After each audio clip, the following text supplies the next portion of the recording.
Salut à tous, c'est Logan et Rivaol. On vous accueille pour une vidéo de Hellboy sur PS3. Donc c'est un beat'em all édité par Konami et développé par Chrome Studios qui sortira, si tout se passe bien, le 25 septembre prochain chez nous, en Europe. Ouais. Et donc là nous avons une version review envoyée par Konami. Donc en théorie extrêmement proche de la version finale. Et tu commences déjà à te tataner avec des messieurs. Avec des démons, parce que comme tu as dit, c'est un beat'em all, donc qui dit beat'em all dit castagne. Ouais. Et là, là tu vas être servi. Donc 3 démons pour le prix d'un. Est-ce que c'est pas un peu toujours la même chose, Hellboy? Si, bah d'ailleurs, Hellboy, je saurais pas te dire. Moi Alors attends, hop. Le premier film Del Toro, donc j'ai connu en fait véritablement le personnage avec le premier film Del Toro que j'ai beaucoup aimé, comme tout ce que fait ce réalisateur. Alors ce qu'il faut dire... T'es pas là pour faire la pub de Del Toro, c'est bon. Ah ouais mais bon, je me suis dit tant qu'à y être, autant en profiter. Non, ce que je voulais dire c'est que donc ce Hellboy là n'est pas l'adaptation du premier film. D'accord. A priori, je pense pas qu'il soit l'adaptation également du second. Ouais, parce que le second film est déjà sorti. Ouais, ça... Peut-être en lien. Le second film va sortir. Il va sortir, mais... Il va sortir, mais... le truc, enfin le principe de ce jeu-là, donc qui est divisé en chapitres, et donc c'est de revenir sur des histoires qu'a vécu Hellboy. Ok. Donc, alors attends, je vais me terminer celui-ci, voilà. Donc voilà, donc tu as un chapitre qui se passe en Europe, celui-ci qui se passe au Japon, etc. Donc bon, jusqu'à maintenant ça va à peu près à ce niveau-là.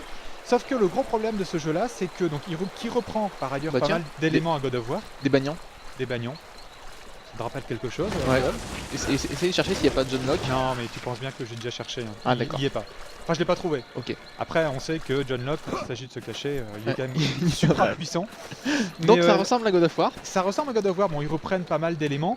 Sauf que donc il a absolument pas le génie de God of War. Donc ça c'est un des problèmes de ce jeu-là qui par ailleurs est extrêmement redondant, même pour un beat'em all. D'accord. Donc si tu veux, donc comme j'ai dit, donc, il y a 6 chapitres, je crois. On vous en montrera un deuxième dans une deuxième vidéo. Chaque chapitre demande à peu près 1 heure de jeu pour être terminé. Et c'est extrêmement long parce que tu te bats généralement contre 2-3 types d'ennemis dans le meilleur des cas. C'est tout le temps la même façon. Donc tu arrives à un endroit. Donc là je pense qu'on va le voir. Il faut aimer faire toujours la même chose en fait. Hein. Il y a quand même quelques petites énigmes à résoudre, non? Non, c'est vraiment très basique. T'as D'accord. quelques cinématiques comme celle qu'on va voir ici. Ça me permettra d'expliquer un peu plus ce dont il en retourne. Alors, il n'y a pas de sous-titres pour l'instant, donc là je sais pas si dans la version finale en fait il sera sous-titré. Bon après c'est pas des dialogues extrêmement philosophiques, hein, donc je pense que même si vous avez des notions en anglais, des petites notions en anglais, vous comprendrez le scénario, de quoi il en retourne. Ouais. Donc quand j'allais dire le problème, donc c'est pas le fait que ce soit un beat'em all. Beat'em all il existe depuis tout le temps, il y en a d'excellents, God of War, donc justement qui avait un peu réussi à réinventer, on va dire entre guillemets, hein, le genre. Là c'est tout le temps la même chose. Donc tu arrives à un endroit, donc pour le passer, pour continuer, donc tu dois éliminer tous les ennemis qui se trouvent en fait dans la zone, et ainsi de suite. D'accord. Ça jusqu'à la fin du niveau. Donc déjà ça c'est un peu gavant. Donc en fait ils ont remplacé les énigmes par le fait que une fois que tu as tué tout le monde, ça se débloque et puis voilà quoi. Ouais, t'as rien d'autre à faire. Toi. Les énigmes, si tu vois en fait, il y a une sorte de stèle derrière, de lanterne. Donc ça, ces lanternes là, c'est pour récupérer des munitions, parce que tu peux avoir plusieurs types de munitions. On l'a vu tout à l'heure quand tu l'as fait, ouais. J'ai montré ça tout à l'heure.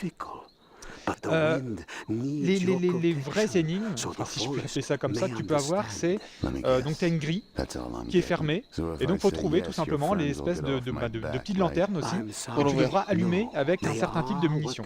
D'accord. Donc en gros c'est ça, c'est limité, ouais. Voilà, ça se résume à ça. Donc c'est vrai que c'est un peu dommage, d'autant que comme les développeurs vraisemblablement avaient absolument pas d'idée, ils se sont dit tiens ce serait sympa en fait d'ajouter des actions contextuelles. Alors là tu vois aussi il y a un petit problème de caméra, il y a parfois des petits problèmes, donc là tu vois je peux aller dans la cabane. Voilà, mais la caméra en fait ne me suit pas, bon c'est anecdotique hein. Donc comme je disais en fait les développeurs n'avaient pas beaucoup d'idées, donc ce qu'ils ont fait c'est qu'ils ont rajouté des actions contextuelles pour détruire des passages qui te bloquent, des portes qui te bloquent, donc pourquoi pas, sauf que le problème c'est que tu en as tout le temps. Donc la moindre porte que tu vas trouver dans le jeu, tu seras obligé d'utiliser une action contextuelle, de frapper pendant, je sais pas, 3-4 secondes sur un bouton pour l'ouvrir. Ah zut. Ah bah t'es tombé. Attends, je vais refaire rapidement pour vous montrer juste la... peu plus. Donc ça aussi c'est extrêmement énervant. Alors déjà c'était bon, dans God of War tu en avais, c'était bien amené. Dans Conan, celui qui a été testé par Dino One, Ouais. déjà, donc tu retrouvais ça et déjà c'était extrêmement énervant parce qu'à chaque porte, donc tu avais ce type d'action contextuelle, pardon. Et dans Hellboy, alors donc ça atteint un niveau mais alors absolument incroyable. Je pense que je pourrais vous le montrer, peut-être pas dans cette vidéo, enfin ce que ça donne ce genre d'action, mais dans l'autre vidéo. Dans le même principe, est-ce que tu as des sortes de fatality pour tuer tes ennemis? Pour Ouais, varier un petit peu les. c'est ce que j'ai.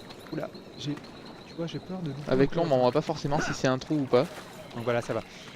Oui, c'est ce que je vous ai montré tout à l'heure. Alors, il n'y en a pas énormément. Hein. Donc les coups, donc tu en as quelques-uns. Alors attends, je vais te montrer ça juste. C'est sanglant un petit peu ou pas? C'est bien. Non, c'est violent, mais c'est pas sanglant. Ouais, parce que le jeu interdit au moins de 16. Ouais, voilà. Donc tu vois, en fait, donc tu as ce type de D'accord. coups. Donc là, tu peux voir les combos que tu as. Donc c'est pas énorme. Après, pour les fatalities, si je puis dire, il suffit donc d'affaiblir ton ennemi, de l'attraper. Et après, tu as le choix donc, entre le démembrer, on va dire carrément, pour lui piquer son arme, ou l'envoyer en l'air et donc lui donner un coup pour récupérer son énergie. D'accord. Donc voilà. Tu peux faire les deux. Tu peux pas faire les deux. Non, tu peux pas faire les deux. Donc bon, c'est une fois de plus, c'est très basique. Donc là, tu vois, voilà, c'est les fameuses portes dont je te disais. Donc là, il faut que je prenne, voilà, donc c'est une mission que j'allume. Cette stèle. Il faut les voir, hein, elles sont bien cachées quand même. Et la troisième stèle, voilà. Donc c'est tout le temps la même chose. Donc moi j'ai beau aimer le personnage, j'ai beau aimer le genre, honnêtement c'est un jeu que je ne conseille pas, quoi. Ok, bah écoute, on va voir dans une seconde vidéo un petit peu plus, peut-être les bastons, et tu vas me montrer les fatalities que tu peux faire. Si on peut juste terminer sur, j'espère que ce sera pas trop long, mais juste vous montrer ça en fait. Donc c'est le premier vrai boss, pardon, qu'on va être amené à combattre. Voilà, donc là c'est pas un vrai combat. Ouais, et après en tu fait, peux rien faire. Voilà, cet ennemi tu le reverras un peu plus tard. D'accord, Voilà, très bien. C'était juste pour vous le montrer. Ok, il avait l'air méchant en tout cas, il a pas l'air de t'apprécier. Et il est méchant. Je sais pas ce que tu lui as fait, mais. Ouais. Bon, pendant que tu termines de te friter avec des messieurs qui sont pas l'air sympas eux non plus. C'était une vidéo donc de Hellboy sur PS3, un jeu qui sortira également sur d'autres supports, sur 360 notamment, et sur PSP. Édité par Konami, développé par Com Studios, c'est un beat'em all donc, qui sortira le 25 septembre prochain, et puis on vous dit à tout de suite pour une seconde vidéo. Salut!